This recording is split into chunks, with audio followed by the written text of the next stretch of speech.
जय श्री राम बंधुओं। अब मैं आपको सुंदरकांड का दोहा नंबर 12 का भावार्थ समझाने जा रही हूँ, जिसमें कि हनुमान जी सीता माता को श्री रामचंद्र जी की अंगूठी दिखाते हैं। कपि करी हृदय विचार दीन्ही मुद्रिका डारी, तब जनु अशोक अंगार दीन्ही हर्षि उठी कर लेऊ। तब हनुमान जी ने अपने हृदय में विचार कर श्री रामचंद्र जी की अंगूठी डाल दी, मानो अशोक को वृक्ष ने अंगार डाल दिया हो। उसको उठाकर सीता जी ने हाथ में ले लिया। तब देखी मुद्रिका मनोहर, राम नाम अंकित अति सुंदर, चकित मुद्री पहचानी, हर्ष विषाद हृदय कुलानी। तब मनोहर अंगूठी देखी जिस पर राम नाम लिखा था और वह बहुत सुंदर थी। तब मन में आश्चर्य उत्पन्न हुआ और जब पहचान लिया तब आनंद और शोक से मन में घबरा गई।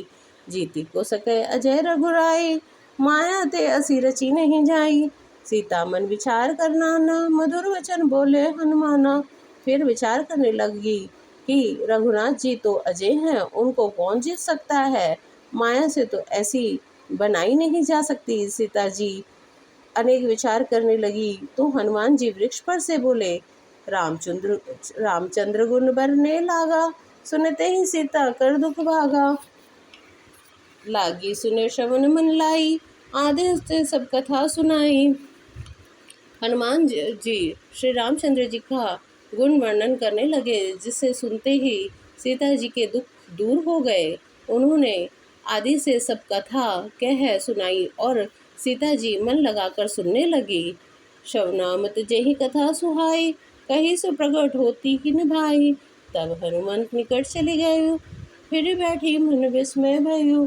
उसे सुनकर सीता जी बोली, जिसके कानों को अमृत के समान यह कथा सुनाई है, जिसने कानों को अमृत के समान यह कथा सुनाई है, वह आकर प्रकट क्यों नहीं हो जाता।